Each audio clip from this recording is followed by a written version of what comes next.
ஆண்டவரும் உலக இரட்சகருமாகிய இயேசுவின் நாமத்தில் வாழ்த்துக்கள். தினம் ஒரு மிஷனரி வரலாறு. இது போன்ற மிஷனரிகளின் சரித்திரங்களை உங்களிடம் பகிர்ந்து கொள்வதில் மிகுந்த மகிழ்ச்சி அடைகிறோம். இன்றைய மிஷனரி கிளைவ் ஸ்டேபிள்ஸ்.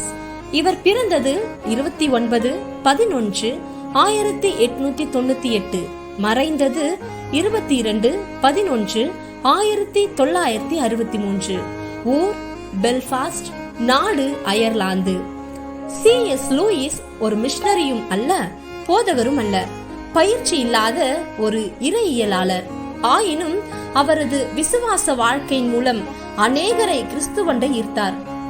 1916ஆம் ஆண்டு ஆக்ஸ்போர்ட் பல்கலைக்கழகத்தில் சேர்ந்த அவர் 1917ஆம் ஆண்டு பிரிட்டிஷ் ராணுவத்தில் சேர்ந்து பணிபுரிந்தார். அதைத் தொடர்ந்து அவர் முதலாம் உலக போரின் போது கடுமையாக பாதிக்கப்பட்டதனால் ராணுவத்திலிருந்து விலகினார். பின்னர் லூயிஸ் ஆக்ஸ்போர்ட் பல்கலைக்கழகத்தில் தனது படிப்பை தொடங்கிய அவர் கிரேக்கம் மற்றும் லத்தீன் இலக்கியங்களில் தேர்ச்சி பெற்றார். அவர் ஒரு சிறந்த நாவல் ஆசிரியராக விளங்கினார். அவர் எழுதின 40க்கும் மேற்பட்ட புத்தகங்களில் பல புத்தகங்கள் 30க்கும் மேற்பட்ட மொழிகளில் மொழிபெயர்க்கப்பட்டுள்ளன. தனது இள வயதில் கிறிஸ்தவத்தை நிராகரித்த லூயிஸ் தனது 20களில் நாத்திகராக வாழ்ந்தார். புற்றுநோயால் பாதிக்கப்பட்ட இவரது தாயின் இழப்பும் போரின் கொடூரமான அனுபவங்களும் அவரை அவநம்பிக்கையின்மை மற்றும் நாத்திகத்தை நோக்கி அதிகமான ஈடுபாடு கொள்ள செய்தது. இருப்பினும் அவரது நெருங்கிய நண்பர்களான டோல்கியன் மற்றும் ஹியூகோ டைசன் ஆகியோரின் முயற்சியினால் லூயிஸ் கிறிஸ்தவத்திற்கு திரும்பினார்.